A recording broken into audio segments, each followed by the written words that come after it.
10대에 알았더라면 좋았을 것들 2편 실천편.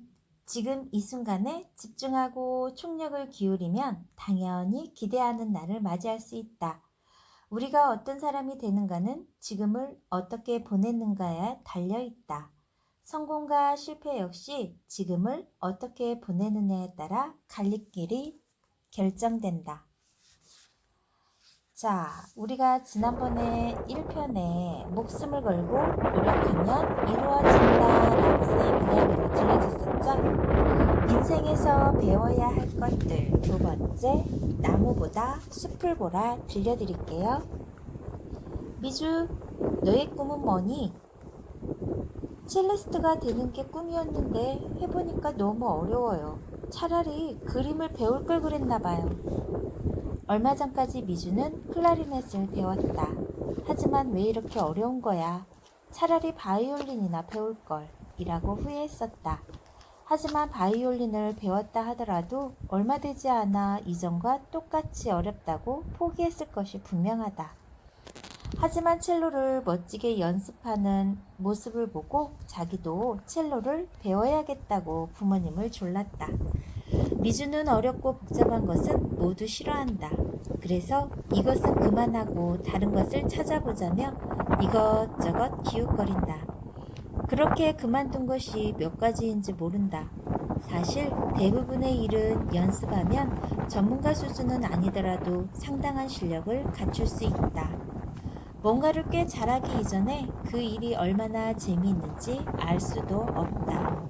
첼로로 여러 곡을 연주해 보아야 음악을 연주하는 기쁨을 느낄 수 있는데도 매번 고비를 넘기지 못하고 포기하고 말았다.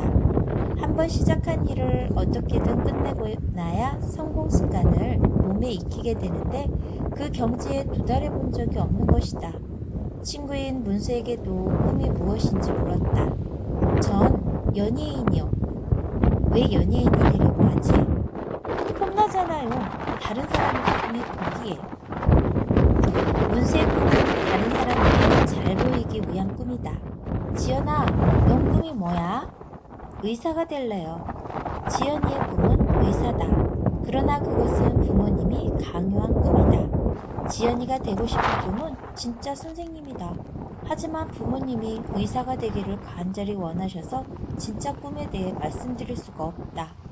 그동안 지연이는 자신이 의사가 되는 모습을 한 번도 상상해 본 적이 없다. 자발적인 의지가 아닌 다른 사람이 강요에 의해 바꾸는 것은 바람직하지 않다.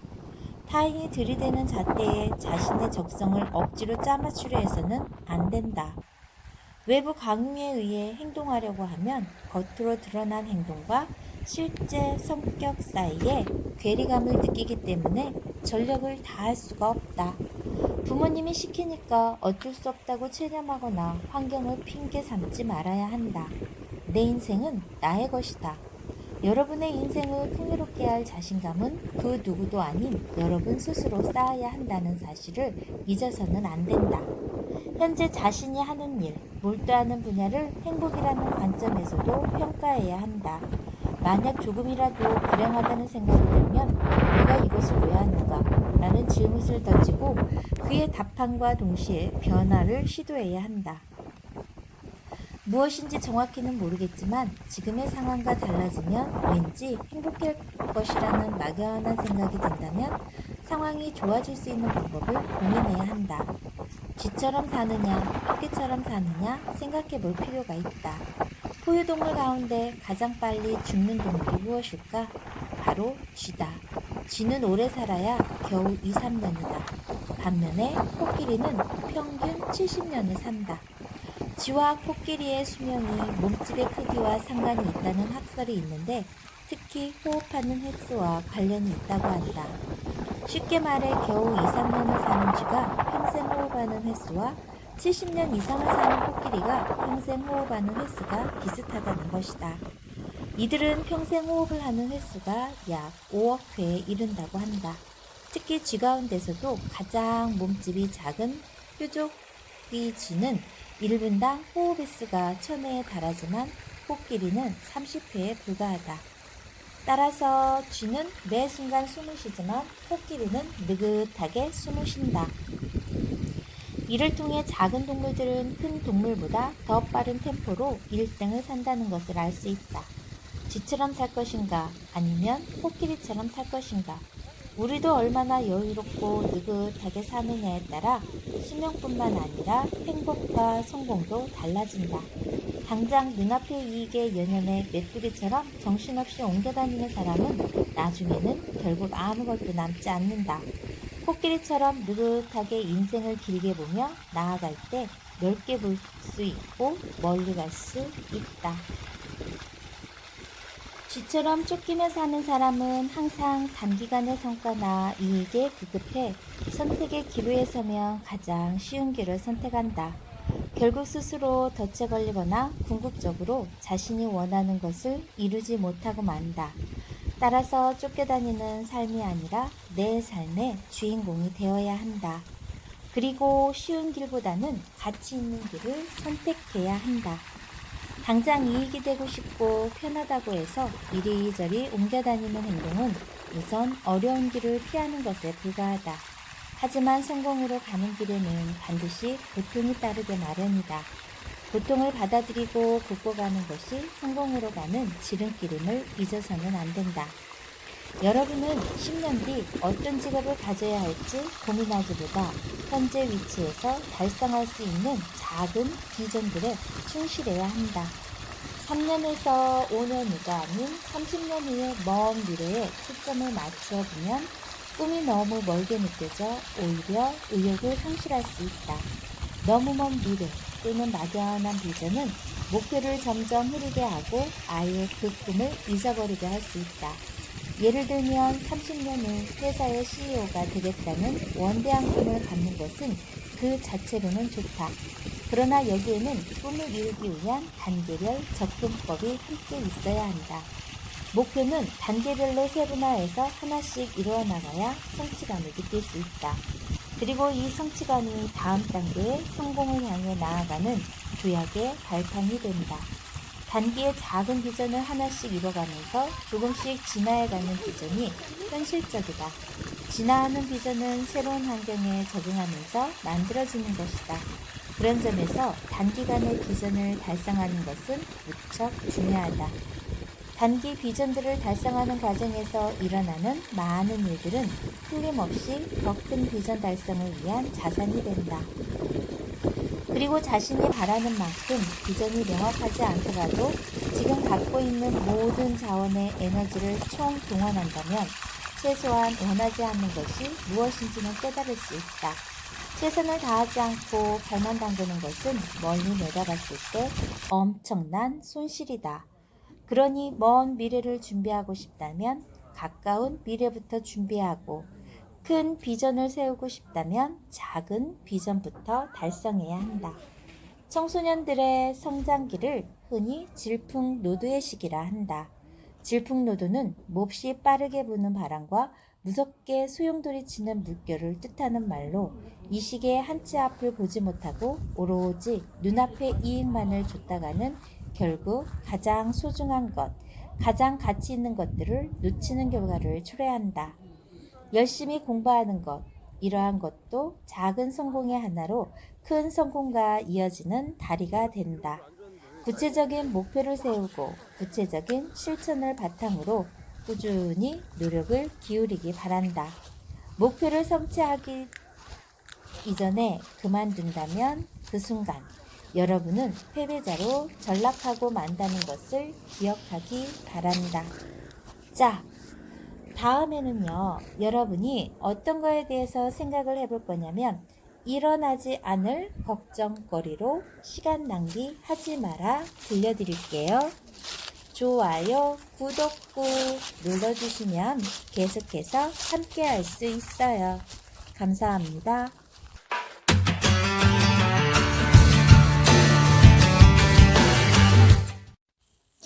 인생에서 배워야 할 것들 세 번째, 일어나지 않을 걱정거리로 시간 낭비를 하지 마라.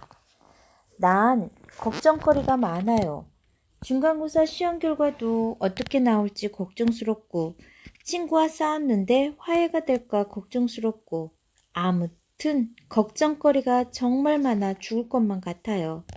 내가 걱정거리를 안고 사는 건 알지만 자꾸 그런 생각이 드는 걸 어떻게 할 수가 없어요. 스스로도 어쩔 수 없다는 걱정거리. 왜 우리는 항상 걱정거리를 안고 사는 걸까? 이런 두려움은 실제로 당장 눈앞에 나타나는 상황 때문에 발생하는 것은 아니다. 그저 막연히 일어날 가능성이 있다는 두려움 때문에 미리 걱정을 하는 것이다. 하지만 걱정만 한다고 해서 달라지는 것은 아무것도 없다. 일어날지도 모르는 최악의 상황을 걱정하면서 죽을 것만 같다고 하소연하는 것은 아무짝에도 소용없다. 학창시절 걱정거리를 달고 사는 학생들에게 선생님께서 알려주셨던 좋은 방법이 있다. 선생님은 먼저 걱정거리를 적을 종이를 한 장씩 나눠주셨다. 우리는 각자 걱정거리 목록을 작성했다. 시험 결과가 잘못 나오면 어쩌지? 말다툼한 친구가 영 마음을 열지 않으면 어떡하나? 키가 작다고 배구부에 넣어주지 않으면 어쩌나? 여드름이 났다고 여자친구가 안 생기면 어쩌지? 선생님의 말씀에 따라 학생들은 고민거리를 하나도 빼놓지 않고 적었다. 선생님은 우리가 적은 걱정거리 목록을 모두 거두신 다음 서랍 속에 넣어두셨다. 아니, 처박아 놓으셨다. 다음 주 월요일 오후 2시, 그때 다시 걱정거리 목록을 보도록 하자. 모든 걱정거리는 선생님이 보관하고 있을 테니 그때까지 씻고 신나게 놀아라. 신기하게도 주말 내내 모두가 즐겁고 행복한 시간을 보냈다. 다시 목록을 받았을 때 놀라웠던 것은 몇 개의 걱정거리는 이미 해결되고 난 뒤였다. 걱정거리의 대부분은 일어나지도 않을 것들이 많다. 걱정거리를 몰아내고 싶다면 최선책은 직접 나서서 몰아내는 것이다. 직접 행동으로 옮겨 고민거리를 해결하는 것만이 최선의 해결책이다. 우리는 살면서 단순한 걱정거리가 아닌 위험이나 위기의 순간을 맞기도 한다. 중대한 결정을 해야 하는 시기와 어려움을 헤쳐나가는 순간들이 인생의 여정 요소요소에 도사리고 있는 것이다. 그러나 위험이나 위기의 순간을 부정적으로 보는 것은 옳지 못하다. 위험 속에는 우리의 성장을 돕는 기회가 함께 있다. 그래서 위기는 기회의 또 다른 이름이라고 말하는 것이다. 위기가 닥치면 걱정만 하느라 밤을 새는 메뚜기 같은 사람은 그 속에서 기회를 발견하지 못하고 만다. 대부분의 사람들은 위기라는 단어를 떠올릴 때 긍정보다 부정적인 사고에 휩싸인다.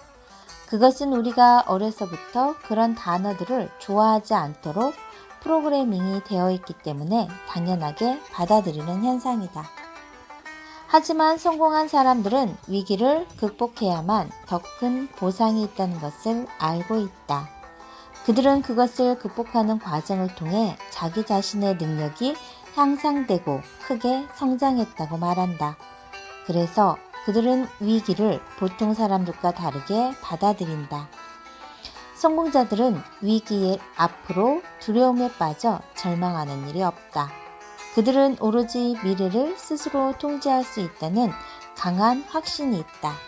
그래서 어느 상황에서도 현실에 굴복하지 않고 당당하게 전진해가며 멀지 않은 미래에 당당하게 성공한 자신의 모습을 상상한다.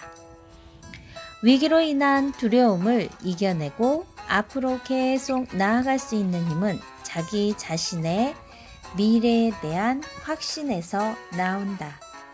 그 확신만이 두려움, 걱정을 최소화시킬 수 있고 그것으로부터 벗어날 수 있는 용기를 준다. 여기서 확신이란 성공에 대한 확신을 말한다. 그저 막연히 나는 성공할 거야가 아닌 나는 반드시 성공한다는 강한 진념이다. 나의 선택은 옳다. 나의 선택은 미래에 분명 옳다고 증명될 것이다. 나는 성공할 수 있다. 이런 식으로 미래에 집중하고 낙관적인 생각을 한다면 두려움은 이내 사라질 것이다.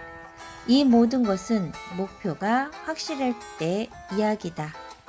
무조건 아무런 대책도 없이 잘 된다는 확신을 가지는 것은 무모한 일이다. 그것은 결코 자기 위안에 지나지 않는다. 예를 들어 공부를 게을리하고 나서 시험에 응했다고 하자. 우리의 머릿속엔 당장 만약 중간고사 성적이 시원찮게 나온다면 어떡하지? 라는 울림이 있을 것이다. 이런 걱정은 사소하며 얼마든지 바꿔놓을 수 있는 걱정거리다. 중요한 것은 만약 뭐뭐 한다면으로 그치는 것이 아니라 그리고 나서는 이라는 질문으로 늘 그 다음을 준비해야 한다는 것이다. 만약 중간고사 성적이 시원찮게 나온다면 우선은 최선을 다하고 그 다음은 부모님께 다음에는 열심히 하겠다는 약속을 하고 기말고사에서는 준비를 철저히 한다라고 생각하면 걱정거리, 두려움은 사라진다. 최악의 시나리오, 우리가 두려워하고 걱정하는 일이 실제로 벌어졌을 때를 대비하기 위한 그 다음은 이라는 질문을 항상 염두에 두는 것은 미래를 준비하는 데 도움이 된다. 걱정만 하고 아무것도 준비하지 않으면 기회가 와도 잡을 수가 없다. 기회는 흘러가는 어떤 상황 속에서 선택하는 것이지 우리 앞에 나타나 머무는 것이 아니다. 기회를 보는 눈은 미래를 위한 준비가 되어 있을 때 가능한 것이다. 똑같은 상황에서 누구는 기회를 발견하고 누구는 그저 현재의 사소한 것들에 얽매여 다른 것을 볼 수 없는 것은 모두 준비된 자세와 연관되어 있다. 자, 만약 뭐뭐 한다면 그리고 나서 라는 이 두 가지 질문은 걱정과 근심을 관리하는 것에 그치지 않고 자신의 비전을 관리하는 데에도 많은 도움을 준다. 두려움, 걱정 등은 사람이라면 누구나 느끼는 감정이다. 걱정거리가 많아 마음이 산만해질 때는 캐나다의 인생 컨설턴트 어니 젤린스키의 말을 되새겨보자. 걱정거리의 40%는 절대 현실에서 일어나지 않는다. 걱정의 30%는 이미 일어난 일이다. 22%는 사소한 고민이다. 걱정의 4%는 우리 힘으로는 어쩔 도리가 없는 일에 대한 것이다. 걱정의 퍼센트는 우리가 바꿔놓을 수 있는 일에 대한 것이다. 마크 트웨인은 또 이렇게 이야기했다. 끔찍한 일을 몇 가지 겪긴 했지만 걱정했던 일 가운데 그저 일부에 불과했다. 행동을 하지 않으면 아직 일어나지도 않은 미래의 일 때문에 고민에 휩싸여 있다면 결국 두려움이 우리를 올가매고 말 것이다. 자, 여러분, 일어나지도 않을 걱정거리로 인해 시간을 낭비하지 말고 그 시간에 여러분들은 어떻게 하면 좋을까요? 여러분이 갖고 있는 문제점 어때요? 아까 선생님이 이야기해준 대로 차례로 적어보고 그 다음에 그 문제점에 대해서 어떻게 해결할 수 있을지 여러분이 생각해보면 좋겠죠. 여러분이 생각하는 그 속에서 해답을 얻을 수 있어요. 자, 우리가 배워야 할 것들 네 번째, 다음 시간에는 경쟁 상대는 바로 나 자신이다.